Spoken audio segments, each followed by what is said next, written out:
If you've ever wrestled with self-doubt, questioned whether your voice belonged in the room, or wondered if it's too late to chase a bold career move, this episode is for you. Because in this special episode of UnCeiling You, we flip the script. This time, I'm in the hot seat. Dr. Krista Demo, a powerhouse strategist and executive advisor who leads high-impact transformations in some of the most complex industries, takes the mic and interviews me. What a treat.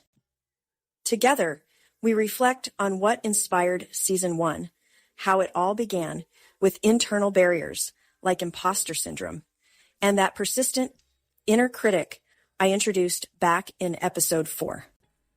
Yes, Natasha makes another appearance. And if you've named your own inner critic, I want to hear it. But we don't stop there. We dig into the external challenges that women face today, especially as DEI programs are rolled back and those unspoken workplace rules start creeping back in. We talk about how to see those hidden barriers, and more importantly, how to push through them with power, strategy, and community. I also give a behind-the-scenes look at my book, Unsealing Your Career, at any age, which tells the true story of my mother becoming a physician at 31 with 3 kids at a time when women made up only 5% of med school classes. Her story shaped me. And it's the reason Unsealing You exists. Krista pushes me to reflect on what's next. Season 3 is all about building community, setting boundaries, and surrounding yourself with the right people who lift you higher. So, if you're ready to silence your inner critic, challenge outdated systems, and take bold steps toward your next chapter, this is the episode to catch. Meet the real voice behind Unsealing You. Catch up on what you might have missed in Season 1, and get a sneak peek at what's coming in Season 2 and 3. Let's dig in. And remember, you're not too late. You're right on time. Unsealing You. Let's unseal the strength inside you. Okay, so looking back at Season 1, when you launched this podcast, you went deep into the battles that we fight within ourselves and some of from imposter phenomenon to the fear of failures. And sometimes the biggest obstacles aren't external. They're actually what's happening inside of us, right? So Natalie, take us back to Season 1. What was the driving force behind some of those conversations? The biggest driving force in me producing that season first is that I belong to a group of women. So we have an empowerment group, and there's 4 of us. And one of the things that I see us facing every day is that we are all very ambitious, imaginative people. We have day-to-day jobs, and outside of our day-to-day jobs, we're going after something different, something above and beyond. It's our side hustle. And what I see us talking about every Sunday at 8:30 a.m. is the internal battle we face with our ambition and our imagination. And so I thought, let's start from the inside of us and talk about those battles that we have that can stop us. And I want other women who are as ambitious as my empowerment sisters, we call ourselves the empowerment group, I want them to have a place to really explore what is happening inside of them and explore that dream and not let any kind of fear stop them from going with. That is amazing. And I think that it's reflective. You're talking about the empowerment group, and I think it's reflective of the core themes that are behind a lot of your podcast. What are some of the things that surprised you the most, or guest insights that you gained from that first season? The thing that surprised me is some of the inner battles that they were facing were similar to the battles that me and my group that we face. And what I learned is that we can look at the same battle, the internal battle, imposter syndrome, just doubting ourselves, our self-critic. We all look at it, but we look at it from different angles. And when we do that, we learn so much more. Yes. It's interesting that you talk about the inner critic in some of the battles. I think everybody can relate to that, especially if you're ambitious, because there's oftentimes the battle that we have about being ambitious. Yes. And the battle we have about being assertive, and the battle we have about wanting to create for ourselves and wanting to have a career development conversation with somebody. And it's sometimes hard to figure out where to go for that. And many times, as you were saying, it is that inner critic or that internal chatter that, I remember in one of your episodes, you talked about how to turn some of that down, or how to be more reflective and take that inner critic, the voices in our head, and bring them forward for power, figure out a way to use that for power. So can you talk a little bit about, since you're in the hot seat, can you tell us a little bit about how you've managed your inner critic and how you've overcome that? I know some of that is also in your book, but if you can talk a little bit about that for those listening and watching your podcast. Yeah, so season 4, we go deep into the inner critic. And the one thing that, the way that I have been managing my inner critic, this has really worked for me, is I gave her a name, and her name was Natasha. And I apologize to any Natashas out there, but that's the name of my inner critic. And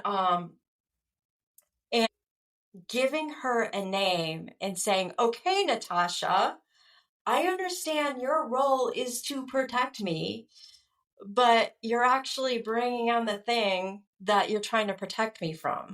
And realize that, okay, I see you have a role. I see you are scared. You're scared for me, but Natasha, not now.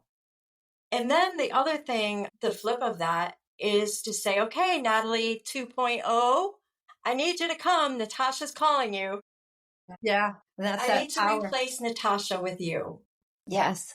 What are some of the techniques that you used when you were like, okay, Natasha, a little bit quieter now? Did you journal? Can you talk a little bit about some of the techniques you used to control that protective side of you that was criticizing you before you were criticized, or figuring out how to manage something before it happened, when we all rationally know it hasn't happened yet? Why are we preparing for all this? Yeah. What are some of the techniques or some of the tools that you used for that? Well, certainly journaling is a big one, a huge one. And when I first encountered Natasha, I had to journal a lot. Natasha, what is it that you're trying to say to me? And then I would just let it go. Whatever came to my head is what went onto the paper. And then it's like, okay, thanks, Natasha, for that message. Natalie 2.0, what do you got to say about this? And so it was very, very, I had to be very deliberate.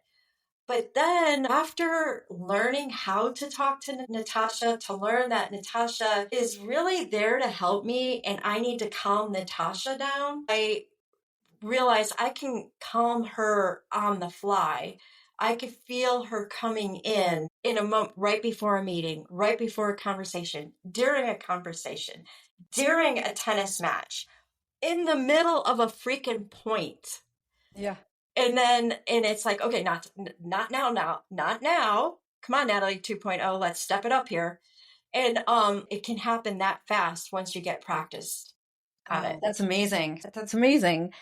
Speaking of Natalie 2.0, the podcast. So podcast is a big commitment, and you just described a few things in your life that it's a full life, and you talked about the empowerment group and having, commitments and people depending on you and relying on you, and the book and your work and as a scientist and everything else. Talk a little bit about the podcast. Now you're putting yourself out there. You talked about how maybe half of the guests are people you knew and the other half aren't. So you have to be putting yourself out there that way too. Talk a little bit about why you started it and what that moment was when you said, now's the time. So the reason I started it is because I'm also the author of the book Unsealing Your Career at Any Age.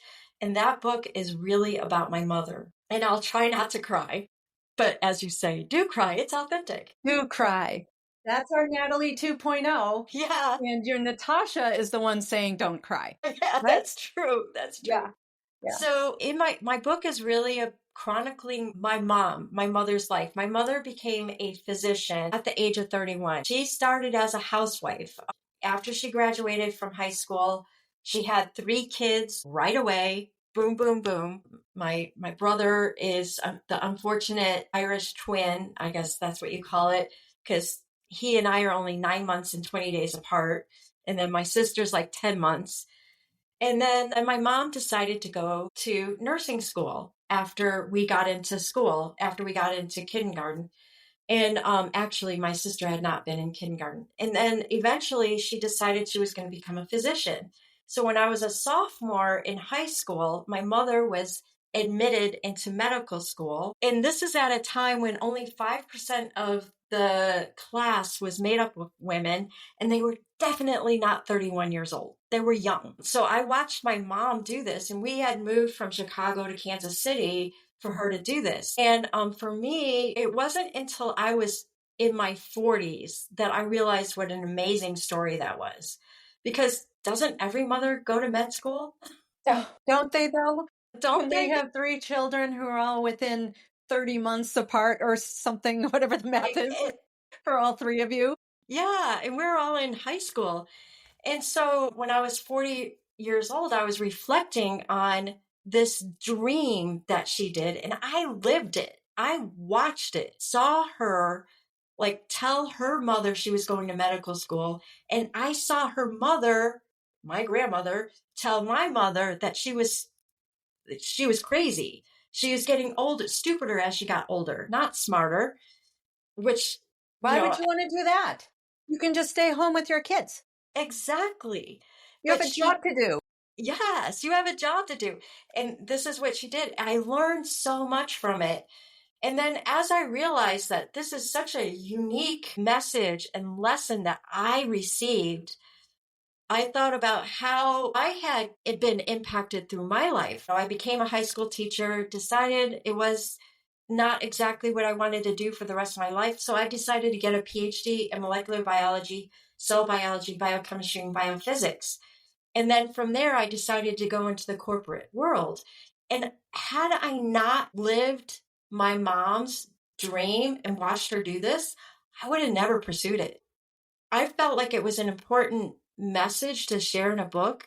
And I thought, you know what? I want to meet other amazing women like my mom. And I want to get their stories out so that other women can see it. And I felt like if I can do that, we can create a ripple effect. So that was why I endeavored on this. It's really remarkable. There's so much work that's being done now, and especially in the last 10 to 15 years, to help girls come into STEM, to provide them with role models so that they can see if that's the saying, right? If you can see it, you can be it. Mm-hmm. And what I've done a lot of times is serve the contrarian role, not so much that it's not important for girls and young women, because it is. But I say, the bleed out oftentimes happens in the late 20s. Like somebody's in their late 20s, if they don't have a mentor at work, if they don't have a sponsor bringing them into the meetings, if they're not providing, especially in STEM environments, when you have so much support that's going on to a younger generation, which is very needed. And in my heart of hearts, I truly believe in that. There's also an unmet need for women who are older, which I think it's amazing that you have in certain ways followed your mom's footsteps when it comes to when you said, I'm not sure if this is working for me or not. And it sounds like there was not even, you talk about your inner critic, like, Natasha was nowhere when you're saying, I think I'm going to change gears here. I think I'm going to shift gears. Oh no, Natasha was there. Okay, so talk a little bit about that. So how did you break through that? Because I think that young girls and young women grapple with that frequently for a lot of reasons. I think older girls and older women grapple with that even more for the reasons that your grandmother had said to her daughter. Why would you want to do that? You have this going on and this going on and this going on. Almost like the prescription for becoming bigger and having a bigger life was doomed. It's doomed. You can't, or wrong, right? That judgment effect of wrong. So talk to us about how you worked through that moment. Was it a situation where you felt like, if I don't move through this, I don't move at all? Was it go ahead, tell us. Yeah, so when I was in teaching, and the teaching profession is great, but I saw myself as being very different than the other teachers. I cared more about the science than I did the kids. So that's what convinced me I needed to go into the science. And I also saw other people leave the teaching profession and they went into insurance sales. And I'm like, that's not for me. And so when I was deciding to go back to school and figure out what my degree was going to be in, I wanted to look at the road it would lead me and give me pivot points. Yes. Okay. To when I got to the end of that road, I had a choice. I can go here, there, or whatever. So I chose pivot points. And so I went into molecular biology, cell biology, biochemistry, and biophysics because I felt like the world would be my oyster if I did that. So that was the first thing. I wanted the pivot points. I didn't see that in teaching, but I saw it by going after this PhD. Now, when I entered the PhD program, I entered with a bachelor's degree. Everybody else in the program had either a master's or MD already. I did not have that. And what's more, my bachelor's degree was in education. It wasn't with the emphasis in biology and chemistry. I didn't have the depth of biology courses that other people with a bachelor's in biology had. It wasn't a strict science track that you were coming out of. Exactly. But what I knew I had from my education degree is the ability to learn. I was an expert learner because I was an expert teacher. And so when I went into the program, in order to last in the program, your scores had to be at least one standard deviation above the high. And so we were pitted against each other. These people were coming from China, from Czechoslovakia, from Romania, from England. They were top of their class. And here I was with a bachelor's degree, and I had to survive. And at that time, we had just had a school shooting had started. And I was certain that if I stayed in teaching, I would definitely fly in front of a bullet to protect a kid. So, and I'd already taken guns and knives away from kids. So I was deathly afraid of going back. I was pretty much sure it was life and death. It was for me. So I decided that because I was an expert learner, I was going to use that expertise.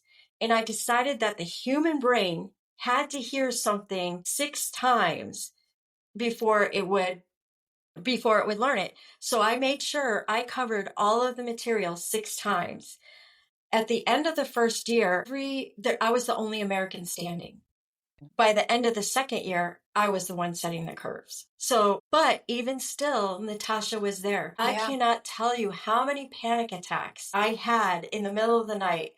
Should I just get out as a master's? Should I just stop? And that's where the support of my husband came in. He was like, no, you've got this. You've got this. So having people around you to support you through these things is so critical.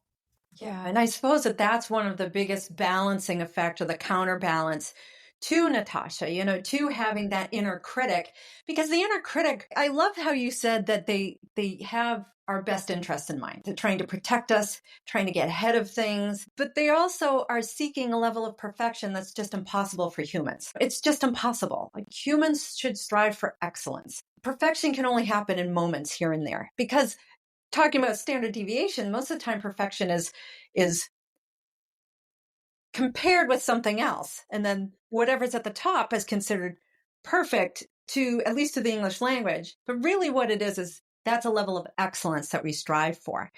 Part of what you do in your podcast also, and if we reflect on that first season, where you talked a lot about the barriers that are on the inside versus the external barriers, like some of the things that we have here, and we all see that diversity, equity, inclusion programs are being rolled back. There are some that aren't being rolled back. There's some that are getting stronger and stronger by the day. We're seeing a lot of activist consumer programs. Let's stop buying here, everyone buy here instead, and so forth. So, we're seeing those barriers right in front of us every day. And if anybody used to opt out of seeing it, those are options that it's really hard to ignore at this time. So can you talk about your view of those hidden barriers and the rollback of DEI, how that's impacting women in the workforce right now? And I know we're talking a little bit about what you also have in your book, but share with us a little bit of your perspective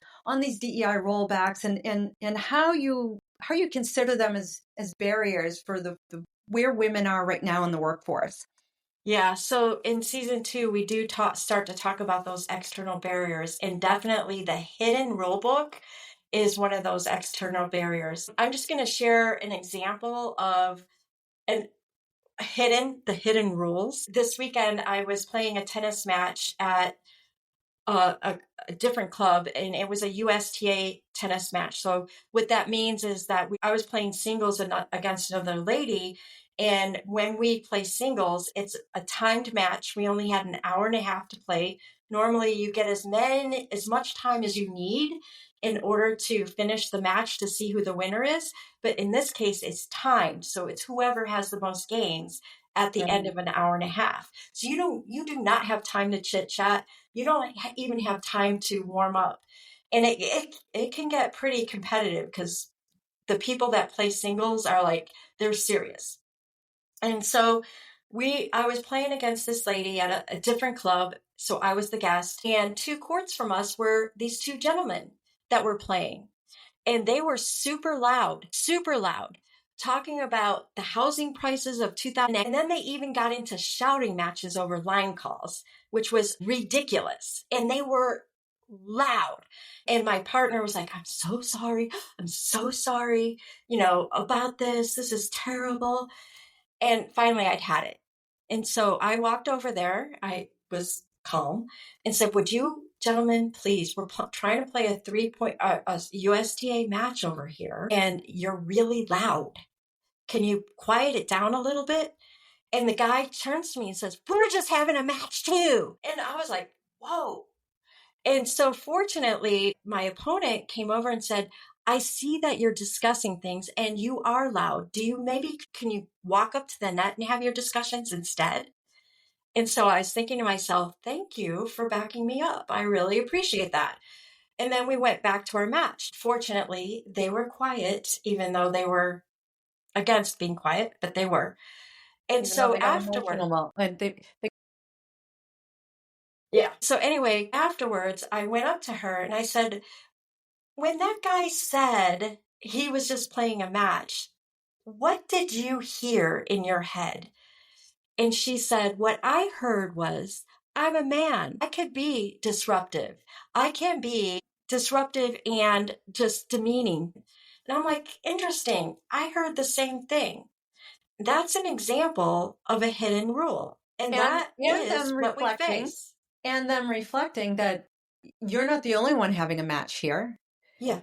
Without understanding or being aware of their behavior. You weren't having a match. They weren't having a match with the privilege of being able to concentrate on a match. And the irony of it all is that they weren't really confident. They weren't paying attention to their match anyway. If they were talking about housing market of 2008. Yeah. That's not what they weren't focused on the game, and you were trying to focus on the game. And so, that I think that's that unwritten rule. What are some of the things you're looking to highlight and bring forward in the podcast coming up in this next season that, right now we're in a place in society where it's always been uncomfortable to talk about that kind of thing, especially if you're a woman. It's uncomfortable to say, I wanted that person to be quieter. And you even talked about how, I'm sorry, what I call the unnecessary apology, right? Your partner's apologizing for somebody else's behavior. I'm so sorry. And it's not her apology to bring forth, and it's not her apology to feel accountable for either. And I think that where we are today, it's becoming harder and harder. I think for anybody who feels like they don't have a voice to use, they might feel like they have a voice. Like if the situation were different, you'd feel like you had a voice to use. You wouldn't hesitate. It must have taken a lot, or at least it's inferred it took a lot for you to then go over and ask them, could you please calmly, as you said, can you please keep your voice down? And you padded it with all of these explanations. We're trying to do this too. We're also trying to do that. You probably weren't surprised by the answer. And then, your partner had to come through too. What are some of the things you're hoping your listeners can walk away with in season 2 as you're examining some of these external barriers, especially with the unwritten rules? I think there are like probably 2,500 books written, the unwritten rules between the us and the they, as they say, it could be anybody. It could be those two tennis players sitting in one bar, and then 2 other people come in and then they have the us and the they. So what are some of the things you're looking for your listeners to walk away with or feel fortified having listened to some of the topics in season 2? Well, I'm really proud of the guests that I have on. I have Dr. Sarah Kaplan. She is a award-winning lecturer, guest speaker. She also is a professor at a university, and she teaches courses on the companies that really do well in the market. And in that discussion, what we highlight is the benefit of diverse workplaces. That is super important. And then we talk about how DEI is going to impact companies that keep their DEI versus companies that back off of DEI. And then I also have interviewed Erin Reeves, who has a doctorate in sociology, and she's a lawyer. And so with her, and she has this book called Being Smarter Than the Lie. Super good book. Wow. What Yes. a great title too. It is a great title. And she talks about our energy and how to keep our energy up when we're in these sorts of discussions with people. And then I also talk with Dr. Anna Kalschmidt. And Dr. Anna Kalschmidt focuses on just the hidden messages. And in bringing these things out, what I'm hoping people feel is a little bit spiteful about all of this that's happening, that their spines are straight up, that they are not going to back down, because we do not need to cower. We're magnificent. We're great.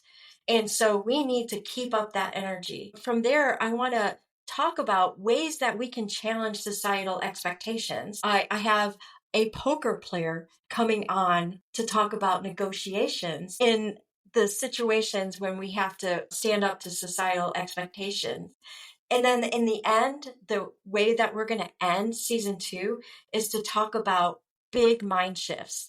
Again, I have corporate psychologists coming on to talk about, the psychology of the CEO and how we can use some of that information to stand tall. I have a lady who has a doctorate in spirituality. This one is an amazing conversation, although it's a little explicit.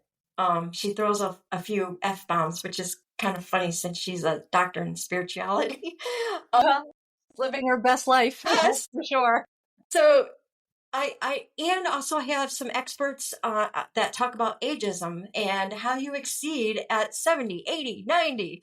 And so I want people to walk away from that season feeling like on cloud 9. That sounds amazing. And if there's ever a time when people have to feel like they're on cloud 9, it's probably right now, especially with the empowerment. And you talk a lot about, just now you talked about, that tennis match that was timed. There's a lot of stress there. You talked about what season 2 will bring, how to bring it out. A lot of that has to do with the shifts and the change in mindset. A lot of that has to do with freeing yourself up from what you think you should be doing or what you think the expectation is. Again, some of that comes with, in your case, Natasha, the chatter on the inside. We always have these internal, emotional, or rational expectations we place upon ourselves. But then we have those external barriers, those unwritten rules that you talked about. So talk to us a little bit about changing in mindset and reflect a little bit again so that the viewers and listeners can hear from your perspective and learn a little bit about you as the originator and founder of this and of course of your great book for Unsealing You. What are some of the mindset changes you have been through that's gotten you to where you are right now and gives you that perspective to say other people need to hear this? Here are some of the guests I want to have. These are what the things that I want to offer to others. Talk about some of the mind shift that occurred with you.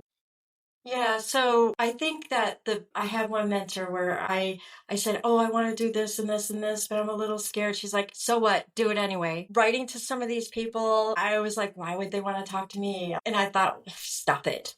Just do it." And sure enough, they did. I only had one professor say, "You know, I don't want to talk about it. I've said everything there is to say about blah, blah, blah." And I'm like, "Well, that has me very curious. What do you not want to talk about it because nobody's listening? Or do you not want to talk about it because of blah, blah, blah?" And then she wrote back. What was the answer? She said I don't remember. And then she didn't follow up. And I was like, that's okay. I've got a lot of people to talk to. Maybe it's burnt. If somebody starts with that, I'm thinking it's because they're burnt out. So it sounds like some of the mindset shift that you took really goes back to a lot of what you were talking about at the beginning. And that's that Natalie 2.0 is winning out, or at least serving as a good counterbalance. Maybe the winning out isn't the right way to put it. And maybe that's part of sometimes what holds us back, that we think that it's an or value, that it's Natalie 2.0 wins or Natasha wins. And part of it might be, no, it's actually an and, because if it weren't for Natasha, then Natalie 2.0 wouldn't have an opportunity to reflect, wouldn't have an opportunity to grow, feel stronger, to take those leaps and that steps beyond what you're used to or what you know. It also sounds a lot like what you learned from your mom, though, too. You know, that your mom was an and person, that if she had some of that inner critic, she had a way of working with that inner critic so that it was used as a powerful launching pad or, that driving force behind some of those brave decisions she made. And then what takes even more courage is putting those decisions to action, right? Moving from Chicago over to Kansas City. So can you talk to us a little bit about, the what's behind your book, the career success formula, some of the things that you've learned from your mom when it comes to those aspects of balance and how you're moving forward and figuring out when to make those shifts. Like you just said, just do it, just do it. Talk to us a little bit about that. Yeah, so kind of taking a step back to some of the things that you said is like Natasha versus Natalie 2.0. What I'm finding is I'm sitting inside Natalie 2.0 more often.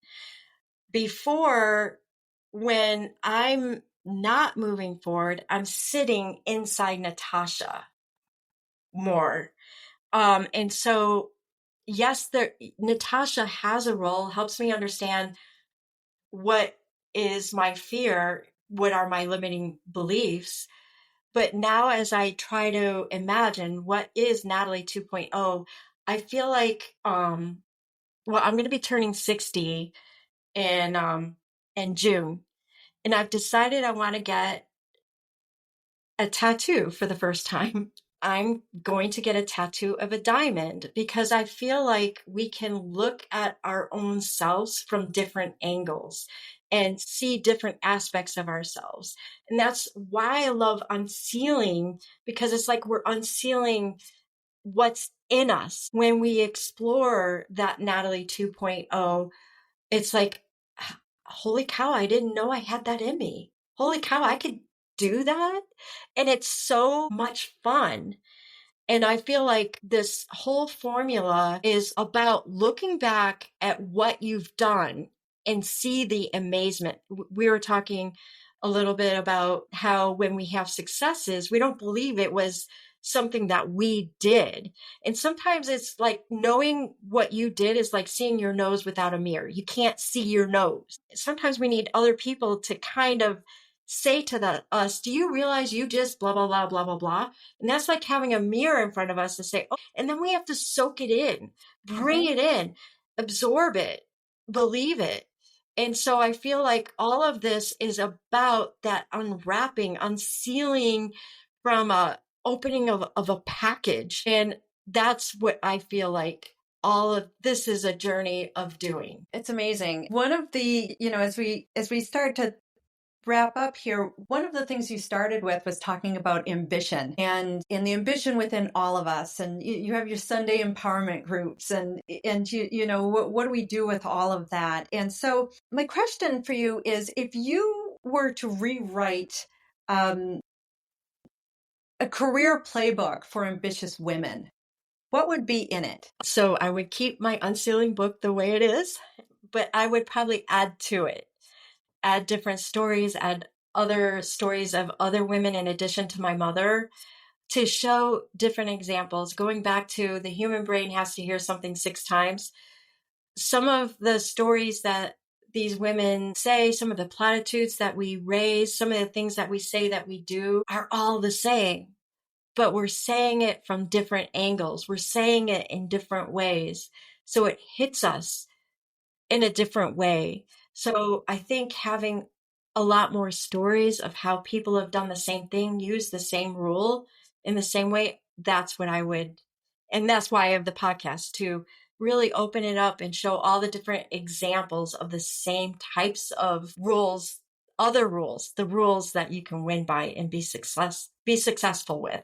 Yeah, that's fantastic. And, you speak so much about community and the buildup and the power of the community that, obviously I'm a listener of the podcast also, as you know, and I'm a fan. And so you're welcome. So, season 2, let's talk a little bit about season 3. So what's coming up for season 3? What can people expect? What are some of the gems that they can take away from? I mean, we're looking forward, right? We keep just looking forward more and more and more. Talk to us about what we can expect in season 3. So season 3, which is 14 weeks after season 2, we are going to start to talk about community, exactly as you said. How do we build a community around us, a structure around us of people that are going to lift us up and propel us? So it's going to be about that, about walking away from toxic people without becoming toxic ourselves, setting boundaries so that we can make room for more great people that can lift us up. Wonderful. Natalie, it's been an absolute pleasure for me to be in this seat, in the Natalie 2.0 seat for your podcast and put you in the hot seat. I hope that everyone's had as fun a time and an amazing listen as I've had. I appreciate this opportunity. I appreciate being able to speak with you today. Thank you so much for doing this. Oh my gosh, Dr. Krista, it's been so fun. Well, you're welcome, and forever a fan. And as I say with all of my people, ride or die. Thank you again to Dr. Krista Demo for stepping in as host and putting me in the hot seat today. I have to admit, I was a little nervous being on the other side of the mic, but Krista made it fun, thoughtful, and meaningful. She has a gift for making people feel both safe and seen, and I'm so grateful she shared that gift with us today. If this is your first time listening, I hope it gave you a glimpse into what UnCeiling You is all about.